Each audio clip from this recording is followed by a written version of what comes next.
Keir Starmer has announced that AI is here to save the British economy.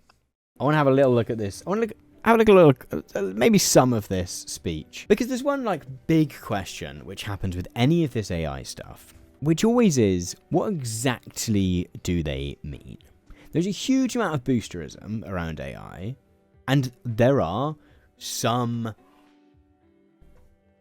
implementations of it where you can just imagine it will have, or has the potential to have huge benefits, particularly sort of like machine learning end of it. And so let's have a little look at Keir Starmer's speech and see, how much of this feels like it's leaning into the boosterism, or can we find within that, some real substance. Maybe he genuinely has found ways that this can really boost the economy. Deb Kelly is a prison officer and a PE instructor. 2 years ago this month, she got up on a Saturday morning and collapsed on the floor. Her whole face had completely drooped. Her left side had gone completely weak. She was having a stroke. She was found by her son, rushed to hospital, where the doctors used artificial intelligence to help pinpoint the exact location of the blood clot. They successfully removed it. Now, as you know, with strokes, it's always a race against the clock. Too slow, and the patient may die. And every second of delay increases the risk of paralysis. But in Deb's case, with AI, the whole procedure took less than 3 minutes. I spoke to her this morning, and she's always been really clear about this. She said if that blood clot hadn't been removed, she wouldn't be here right now. I wouldn't have spoken to her this morning. That's the power of AI in action. And I've seen a version of this in Coventry, in the hospital there. This is really interesting example. You hear a lot about AI could make a film or whatever. AI could write a book. AI could do all of this stuff. And so it's really interesting to hear genuine medical uses, ways in which it can be used for traffic routing and all of these kind of cool uses for AI. Although I would imagine, again, that the uses that Keir Starmer is talking about here are what, until very recently, was called machine learning, and the sort of rebrand to AI to kind of draw in all of these slightly different things has been really interesting. They showed me how this works with strokes, finding the clot. They've got a big screen with the brain pulsating. And it's really complicated. You've got to get the right point straight away as quickly as you can. It's revolutionary in terms of stroke care. And what that shows to me, Deb's story, what I saw for myself, is that AI isn't something sort of the future over the next hill. It's the present. It's already here, in Britain, changing lives. A chance to turbocharge growth, create the companies of the future, and radically improve our public services. I mean, we've known for a long time that it's pretty impressive, because AI isn't something locked away behind the walls of blue chip companies. It's a force for change that will transform the lives of working people for the better. So if you're sitting around the kitchen table tonight, worried about the opportunities at your children's school, AI can help teachers plan lessons tailored to your children's specific needs. If you're worried about waiting times, aren't we all? AI can save hundreds of thousands of hours lost to missed appointments, because it can identify those on the list most likely not to turn up and help get them the support that they need, maybe change for a more convenient appointment. Okay, I'm glad that felt like it could have been going a very different direction there. It can identify who's not going to turn up for their doctor's appointment and just not give them one. Holes quicker, speed up planning applications, reduce job centre form filling, help in the fight against tax avoidance, and almost halve the time that social workers spend on paperwork. Incredible. And yes, there will be teething problems. Of course there will. But we can't lose sight of the vast potential here. I will say, this is sort of the kind of stuff I was hoping this speech would kind of tack at. And I think there is the potential for a kind of clever play from the British government here in terms of, when we hear about AI, it's almost always OpenAI, which has continually struggled to sort of make any real money at all. I think recently I read it reported that their top tier membership subscription is like $200 monthly subscription, and according to Sam Altman, the CEO, they don't make a profit on that. Like that even that costs them more to run than people pay them to use it. That it's just so expensive to run each request that people using it for free or people paying the kind of cheaper tiers still loses OpenAI money. And in fact, it is fascinating hearing Keir Starmer talk about, real potential real world uses for AI that are sort of mundane in some respects, but I think people can really get behind. And the fact that you talk about this stuff, which, as we've already acknowledged, was called machine learning until very recently, that stuff isn't getting the kind of attention that OpenAI is, when OpenAI's primary product, right, ChatGPT, can't work out a way to make a profit, and in all honesty, just isn't very good. Every time I've ever gone back to it and tried to use it for anything that isn't an incredibly narrow task, it has really struggled. Sometimes I have like a research task and I'm trying to track down a particular statistic, or I'm trying to track down a particular fact or date and stuff like that, even relatively limited stuff like that. And I'm like, I can't quite work out where on the internet or where in the library or whatever to find this information.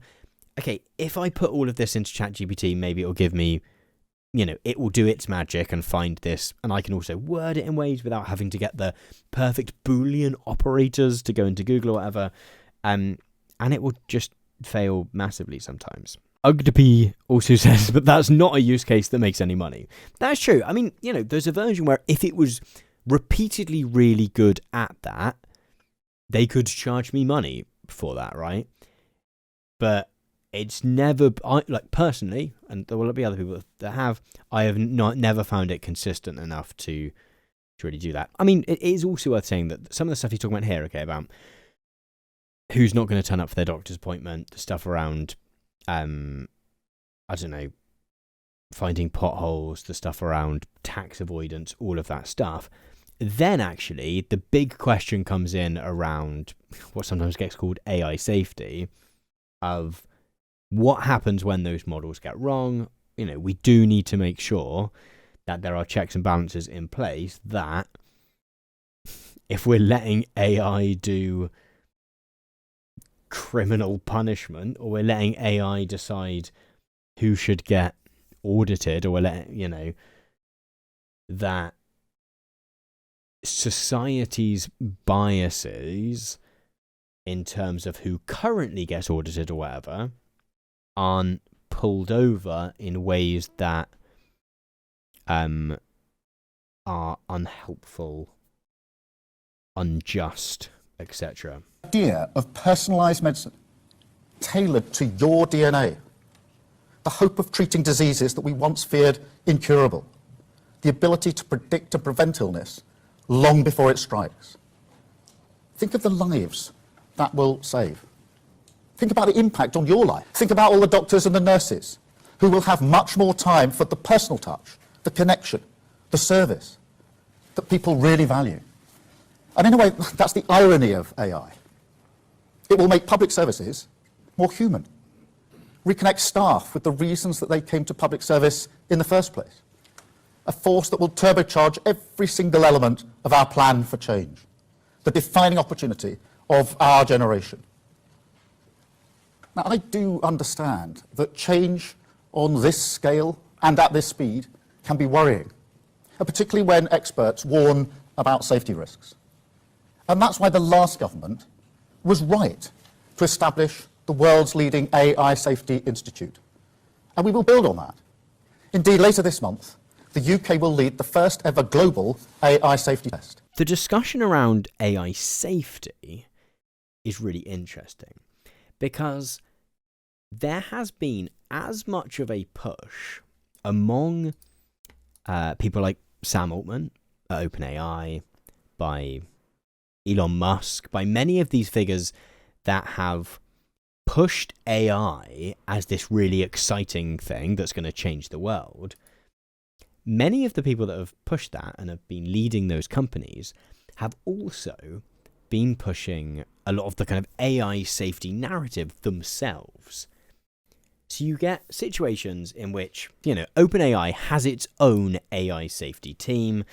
There are people that are like, my whole thing is AI, and I think AI is great and AI is going to change the world, but also it's dangerous and terrible and terrifying. And I think there's a couple of elements to this. The first is that it's kind of a way of bigging up your own project, right? If you can be like, in a way, I'm kind of Oppenheimer, in the way that nuclear stuff, right? Nuclear energy, you can either use to do an incredible thing by making magic electricity using the power of hot rocks to turn turbines, or you can make bombs that destroy everything. You could use that as a way of going, this stuff's really cool, and you should have, as long as we should only use it for the good thing, but let's just be aware it can do the bad thing because it's so good. And one way in which I think this has been used around AI is to add to the hype, right? If anything, AI is too good, you can say. But the other aspect of this is that it's a really good way of trying to build a regulatory system around the industry wherein you might be able to get governments to introduce a system where companies that are making AI models have to apply for a license, right? Or have to meet certain demands. And if you're OpenAI, a massive, massive company, then you are very likely going to be able to have the resources and time and institutional structures to be able to meet any of those new regulatory demands. You're probably going to be consulted on what they might be. However, if you're a new company that's coming up, well, it's not worth starting anymore now. In fact, this is something that gets talked about with banks quite a lot. We often think of banks as being anti-regulation. However, there's a lot of regulation that banks quite like, because banks in the UK and in the US and in most countries are regulated and have to be licensed. There's been a big deal over this in the UK of late. Some of you will be aware of Revolut. I think it exists in multiple countries. It's an app which acts a bit like a bank, right? You have an account and you can put money into it. But despite the fact that it acts like a bank, Revolut has really struggled to get a banking license. Like, it took ages for Revolut to get a license to be allowed to call itself a bank and to do the kinds of things that banks do. I'm fairly certain that one thing it allows it to do is to do like fractional reserve banking, right? Wherein it's trusted enough that it doesn't have to have all of the money that customers say they have in their accounts at one time, right? Whereas before, like companies like Revolut, before it had its banking license, Tide is another one. Often what they have to do is they have to hold all of the money that customers have in their account all of the time, despite the fact that people don't ask for all the money at once. And existing banks like that is the case.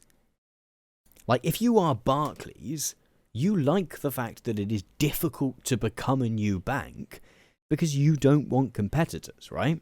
Banks have a moat around them in the sense that, at the very least, it's a pain in the arse to change where your bank is, right? Even with all of the... We have a lot of stuff in the UK where it tries to make it easy to switch your thing. There's like, you can go into one bank and say, I'm setting up an account here, and if you tell them where your old account is, it moves everything over. And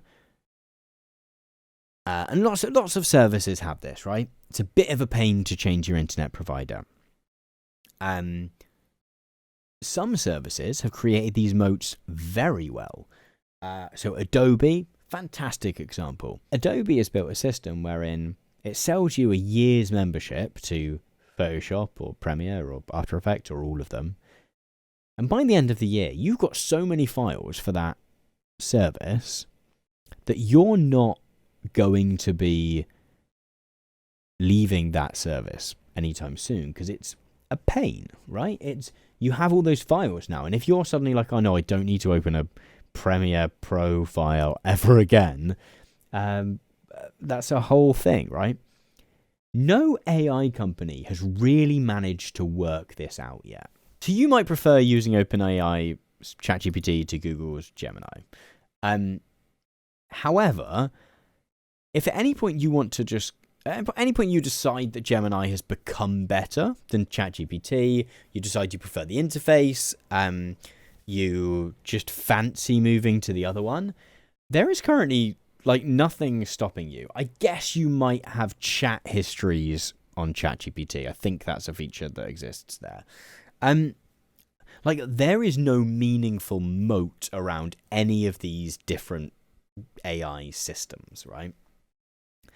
And so when OpenAI or Google or any of these big companies that have already got existing generative AI in particular, but AI more broadly product out there, and they're talking about the danger of AI, very often what they are, like, one of the multiple things that I would suggest that they're maybe trying to do is build the foundations for a push towards AI being something that one has to gather a license for, right? Or some kind of regulation which limits who can build an AI model, who can sell AI services,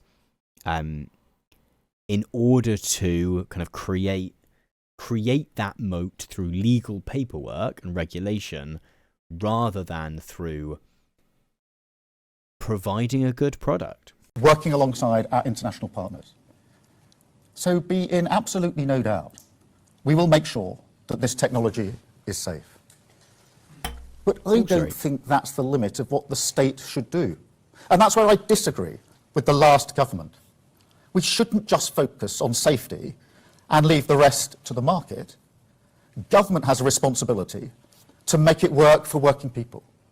And the opportunities of this technology, they're not just going to somehow fall into our lap. This is the global race of our lives. Now, some countries are going to make AI breakthroughs and export them. Others will end up buying those breakthroughs and importing them. The question... If he's about to make a pitch for so there's been this idea of like Brit GPT for a while, that like, you know, the UK should make sure that it has its own AI. Kind of intrigued here as to whether the pitch is going to be towards funding British companies to make it, or whether the idea is to pitch towards like, what if we have a government AI maybe isn't the best way of phrasing it, but some sort of like national AI. The question is, which of those will Britain be? AI maker or AI taker? And right now, you know this, the investors, the entrepreneurs, the researchers who will make those breakthroughs, they're looking around the world. They're choosing where to make their home. Trillions of pounds worth of investment at stake. The battle for the jobs of tomorrow is happening today. And we want We want data centres, employing hundreds of people in the northeast, technology hubs, using the talents of researchers in the northwest, world-leading robotics in the southwest. But we have to be on the pitch. That's not just a question of economic policy. It's a question of values too. Whose values are going to shape this technology as it develops? The open values that this country holds dear, or other countries? Who gets the benefits? Just those at the top? I mean, yeah, like there is a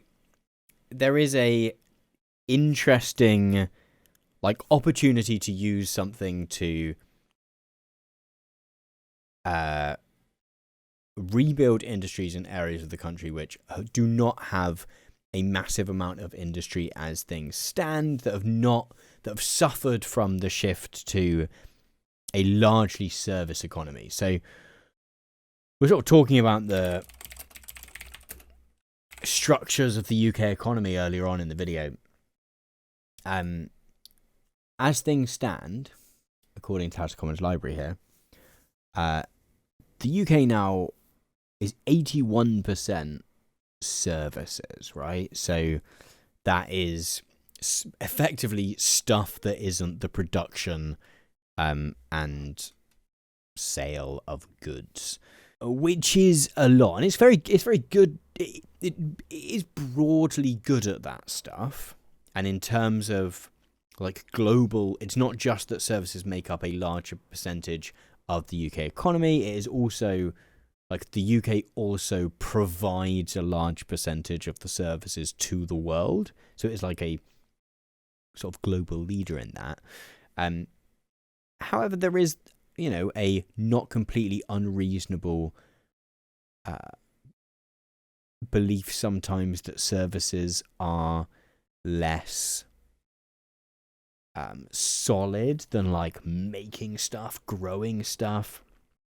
Also, in theory, any service industry could exist anywhere in the country, right? If you are an accountant, if you run a large accountancy firm, I don't know, like EY, for example, there are very few reasons that EY couldn't be based in Truro or Hull or, right, most of the obviously they need to do meetings, they need to communicate with people, but a lot of the nuts and bolts of it could happen anywhere. It's not like coal mining, which has to happen in a place, or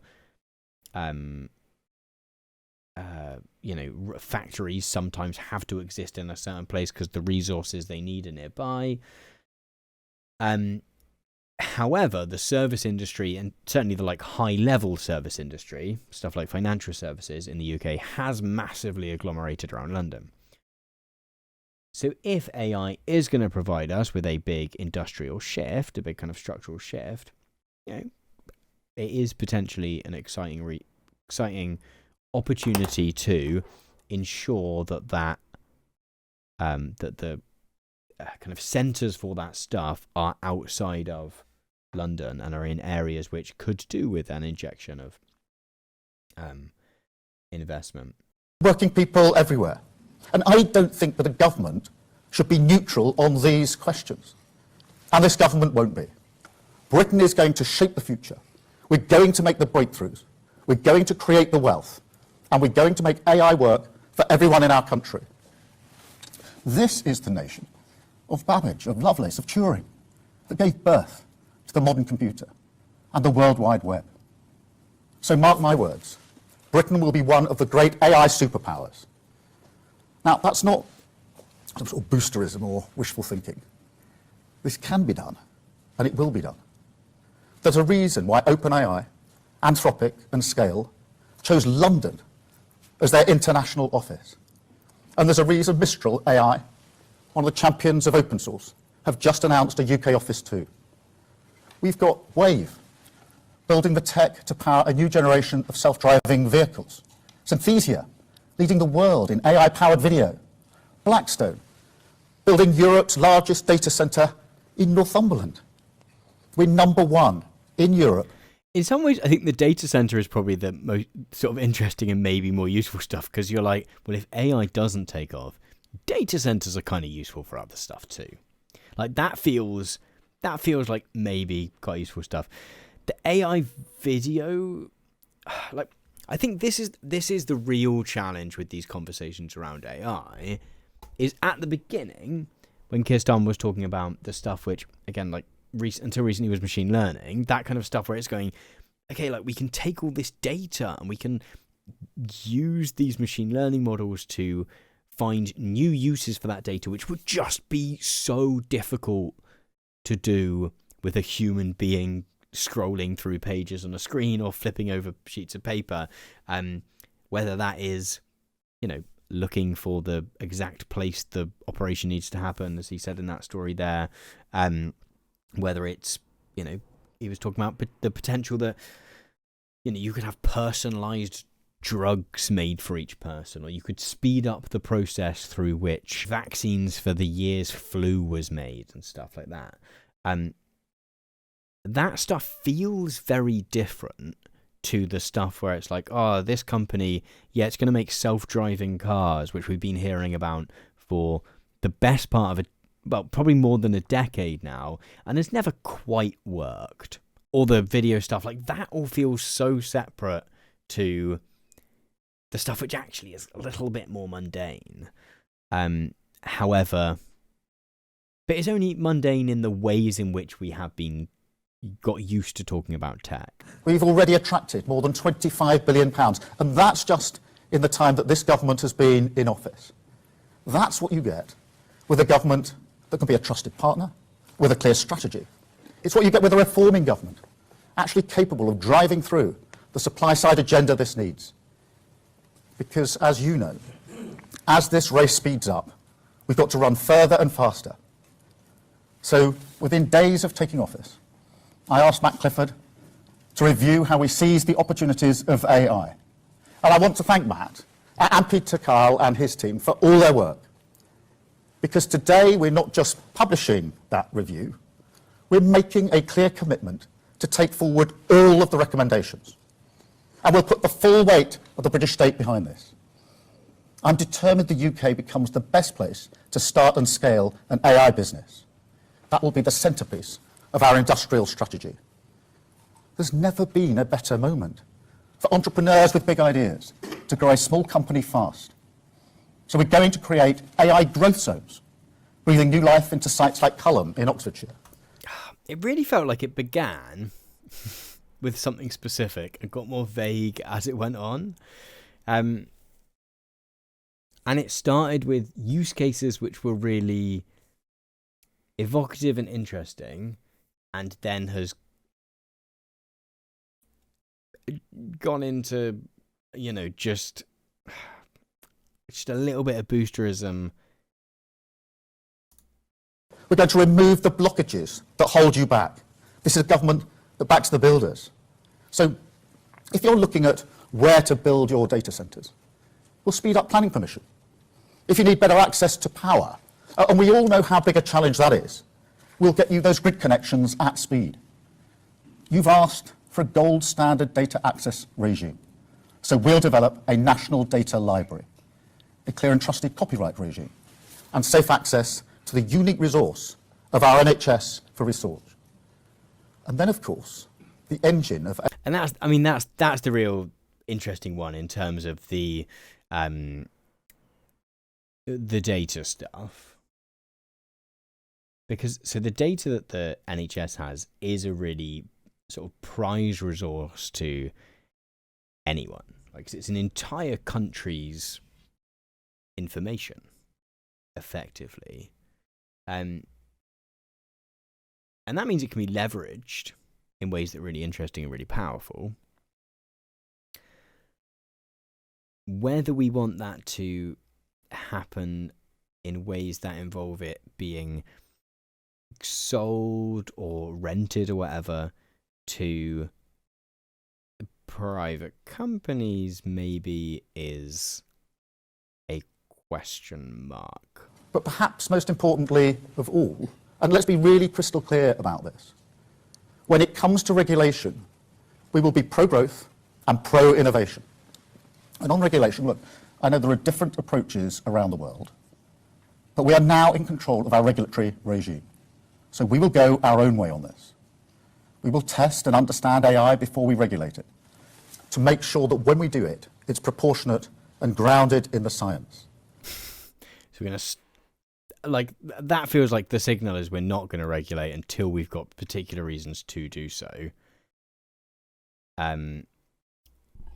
Which, given that, given all the points he's already made about, we want to, there are dangers in terms of how that data is used, but also in terms of, making sure that if you are using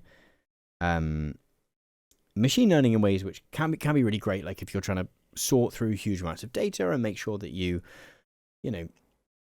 if we talk about like healthcare is a really good example in terms of like there are people who are more at risk of some conditions than others, and a machine learning model which can look at use NHS data, for example, to look through everyone in the country and go, oh, this person is particularly at risk for this particular thing.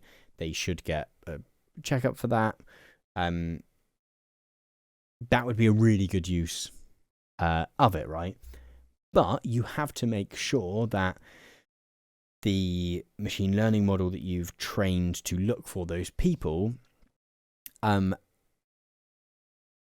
has been trained in such a way that it genuinely is finding those people. Because if it's not, and you put all your trust in it, then you're in a bad place because the model is suggesting things that aren't correct. A really good example of this is the one of medical images. The team was trying to train a machine learning model, or AI as we're now calling them, to be able to distinguish between photos of skin lesions and like normal skin, as far as I understand it. And they put all the stuff through and then started giving it photos to see how well it would do. But what happened was that all of the photos of skin that was unhealthy, that had lesions, those were medical photos. And medical photos will often involve, it's the picture of the hand and then it's got a ruler next to it. Photos of healthy skin were just like, here's a picture of a hand, here's a picture of a face or whatever. And so what the model learned, a photo with a ruler in it, was unhealthy skin. A photo without a ruler in it was healthy skin. Another example of this is there was one of the AI, it was Stable Diffusion, that was it. So Stable Diffusion is a AI image generator. And there were examples, and so on one of the sets of data they used for training it were the freely downloadable, what are called comps, of Getty Images files. And effectively, these are, you can download a free version of the image and you can put it into Photoshop, you can put it into Premiere, wherever you think you might use that image. And it's a very low res version, but you can put it in just to see whether that image works. You then download the actual one and you can swap it out. And Stable Diffusion had downloaded loads of these comp files, these low res files, and used them to train its model. And that meant that sometimes you could put in a certain prompt and the image that would come out would recreate the watermark that Getty puts on its comp images. And so like how you train these models can massively, if you do it in slightly the wrong way, it can have a massively negative impact on the outcome. And this is where the conversations around like AI safety or AI ethics and stuff are really, really important.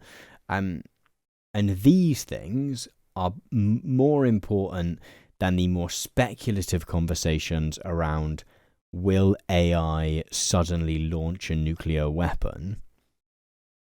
Because if it doesn't have access to nuclear weapons, it probably won't. Or will it develop a big computer virus and distribute it to us all? Because for the most part with that kind of stuff, you can unplug the computer or whatever, right? You can turn the data center off. The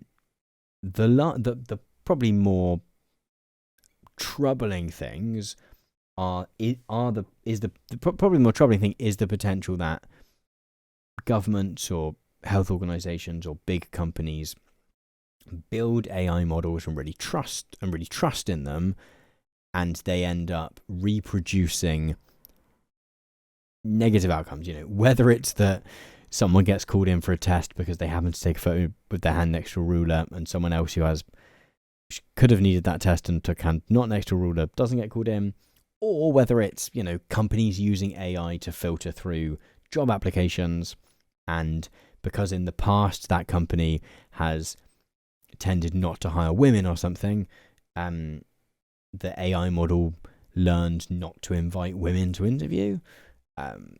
Those are negative things. Yeah, or insurance claims, Rohak saying in the chat.